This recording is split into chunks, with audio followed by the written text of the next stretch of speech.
Good morning, students. So today again we'll start the first class after your summer vacation. So we'll continue with the chapter number 2, and today we'll discuss the units and the unit system and the choice of units. Okay. So before that, let's revise what we have learned in the previous class.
So this 20 is the value or the magnitude.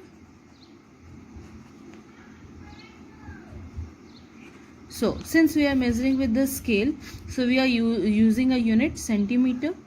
So the length of your pencil box, suppose it comes 20 centimeter or 30 centimeter.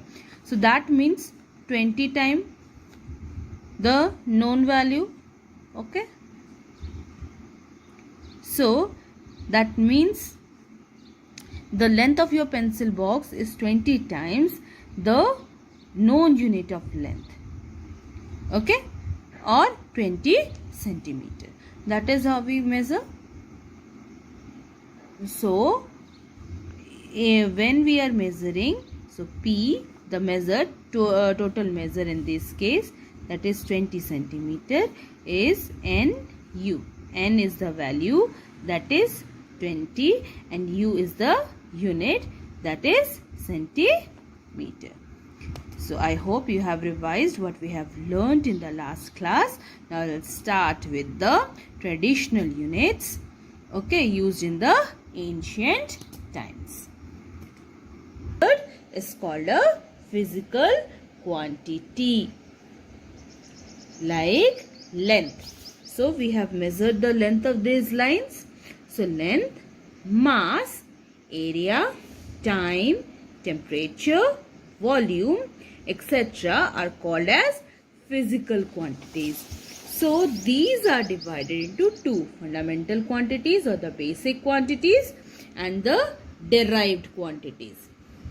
Okay, so fundamental quantities will be length, mass, time, temperature, electric current, luminous intensity, and amount of substances.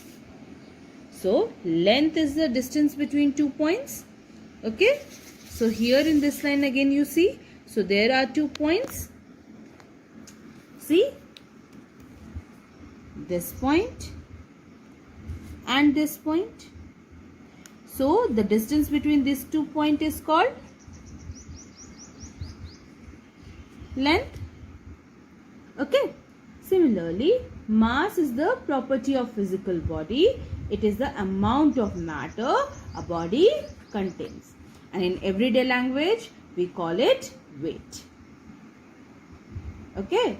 So weight is the mass plus the pull of the earth on it. Then time. We all measure time. Time is very important in our day-to-day life, and it is very difficult to define.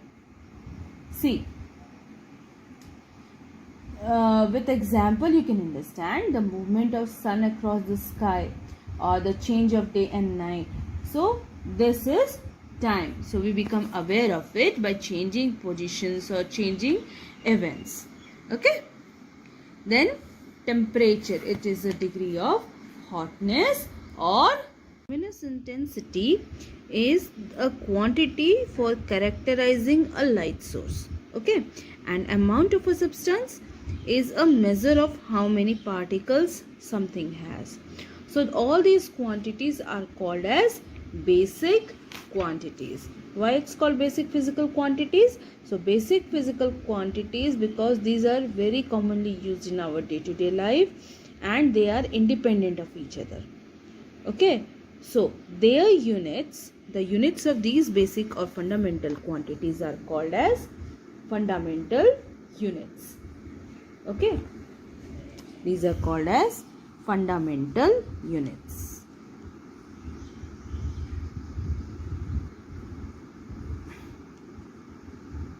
Okay, so now come the second type, that is the derived quantities. Now see, first we are measuring length. Suppose there is a rectangular box with length L and breadth B. So what happens? We need to see how much space it covers. So we'll find the area. So area of rectangle, how we are getting? We'll have to multiply length and breadth. So we are getting this area by multiplying two fundamental quantities, that is the length and the width of the box. So this area is called derived quantity. Okay, and the unit which we'll use for this, that will be either centimeter or meter. Okay, centimeter or meter. So this also can we are getting by multiplying. So centimeter is multiplied with centimeter, that is a centimeter square, that is the unit of the area. Okay, so this is, so see this is a handspan and this is pace. So in ancient times, the different parts of the body like hand, palm, foot were used to measure length. So obviously each person has slightly different value. There is a slight variation on the body parts. Everybody doesn't have the same length and breadth of the palm or feet. Some are taller, some are shorter. A child may have different measurement. An adult will have different measurement. A man will have a different measurement. So these units varied from person to person, and each unit had different value in the different regions. Okay, like we still use one value in UK, that is gallon. Okay, in both UK, United Kingdom and USA, gallon is used and they have different values. So such units are not clearly defined and they do not have the same value everywhere. So these non-standard units were used earlier. So these units which were used in ancient times are called as traditional units, like you see here.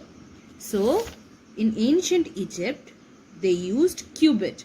Cubit is the length of an adult person's forearm from elbow to the tip of the middle finger. Okay, and handspan. Handspan is the length of the thumb to the tip of the outstretched hand. Okay, you see from here, the tip of the thumb from here to the last finger. Okay, that is the handspan. Then one more is used as the palm or the width of the hand. Okay, so this is palm. So these systems were used in ancient Egypt. And fingers. Okay, so the width of the middle finger. So they used as the measurement. And the system developed by the Greeks was the foot, the length of the adult person's bare foot.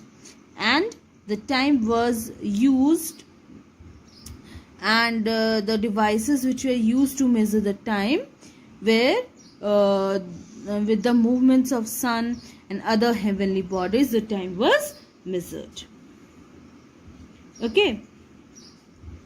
But the use of these non-standard units created many problems. Like if I am experimenting here, so it had a different result, and if somebody in ancient Egypt or Greek is doing the same experiment, they will have a different value.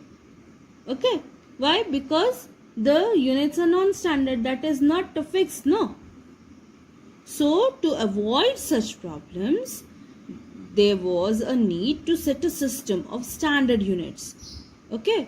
So the standard units should have some characteristics, like the system of units should be used everywhere. Okay. And you could use these standard units for scientific measurements. Okay. So in 1791, the metric system was introduced by the French Academy of Sciences. Okay. So this was simple and specific. So for length they used meter. Then for mass they used gram. And for capacity or volume they used liter. So this system was known as the metric system. Then the next was developed by the British and was used in all parts of the world ruled by the British, including our country.